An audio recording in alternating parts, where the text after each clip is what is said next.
تھا کہ را کے بعد جب بھی زبر یا پیش ہوگا تو را کو ہم نے موٹا پڑھنا ہے، خود را کے اپنے اوپر جب بھی ہوگا، ٹھیک ہے۔ ورنہ پھر اگر را ساکن ہوتا ہے تو را کے ساکن ہونے کی صورت میں ہم نے را سے پہلے والے لیٹرز کو دیکھنا ہے کہ وہ کیا ہے، صحیح ہے۔ را سے پہلے والا لیٹر اگر کیا ہوگا، زبر یا پیش والا ہوگا تو پھر ہم نے اس کو را کو تھک پڑھنا ہے، موٹا پڑھیں گے، ٹھیک ہے، صحیح ہے۔ اور اگر را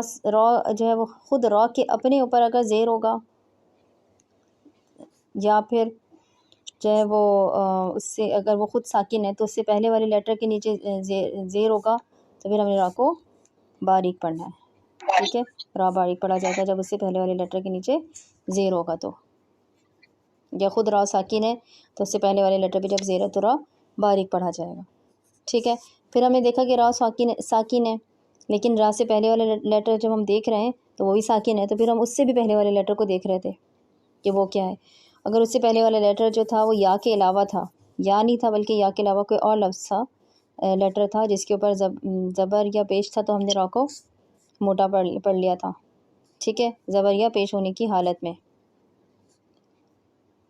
لیکن اگر را سے پہلے والا لیٹر ساکن ہے اور اس سے پہلے والا لیٹر اس کے نیچے زیر تھا تو ہم نے را کو باریک پڑھا تھا۔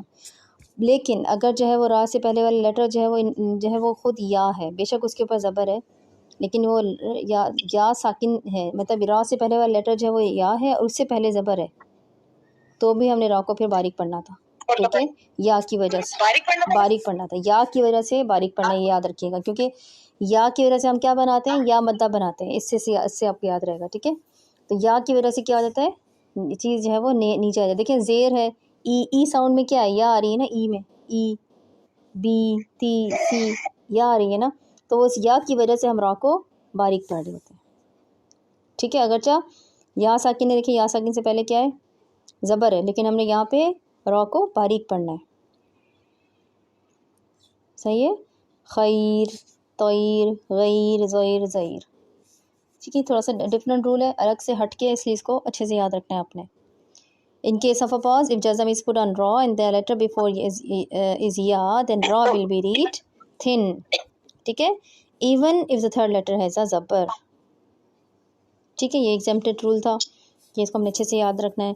اور ہم نے کیا پڑھا تھا کہ 3 رولز جو تھے وہ ہٹ کے تھے، وہ کیا تھے کہ جب 2 لفظوں کے اندر را آ رہا تھا، را ساکن آ رہا تھا، تو پھر ہم نے را کو موٹا پڑھنا تھا، اگرچہ را ساکن سے پہلے زیر تھا،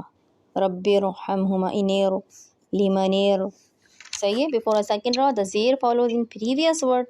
then it is read in a thick tone because it is coming in between 2 words. 2 words کے درمیان آ رہا ہے، اپنے ایک حرف کے اندر نہیں آ رہا ہے، ایک لفظ کے اندر نہیں آ رہا ہے، 2 لفظوں کے درمیان آ رہا تھا، اس لیے اس را کو ہم موٹا پڑھتے ہیں۔ اور ہم نے یہ ایگزامپٹڈ رول کیا پڑھا تھا کہ اگر ہم الف کے اوپر اپنی مرضی سے خود سے اگر ہم کسرہ لگا رہے ہیں تو بھی ہم را کو موٹا پڑھیں گے، کسرہ لگی بھی نہیں ہے، کسرہ زیر کو کہتے ہیں، زیر لگا ہوا نہیں ہے لیکن ہم نے خود لگا رہے ہیں کیونکہ ظاہر تھرڈ لیٹر نیچے زیر ہے تو ہمیں خود سے اگر پڑھنا ہے تو اس کسرہ لگا کر ہی پڑھنا ہے، ارجع ارجعوا ارجع، تو ہم را کو موٹا پڑھیں گے۔ اور یہ ایک رول تھا کہ اگر را ساکن سے پہلے موٹا حروف آتے ہیں تو پھر را کو موٹا پڑھتے ہیں، ہاں، لبل ساتھ، اچھا را ساکن سے پہلے نہیں، سوری، را ساکن کے بعد، الٹا بول رہی ہوں، را ساکن کے بعد اگر موٹے حروف آتے ہیں تو را کو موٹا پڑھنا ہے، میر، فیر، ٹھیک ہے، یہ ہمارے ہو گیا را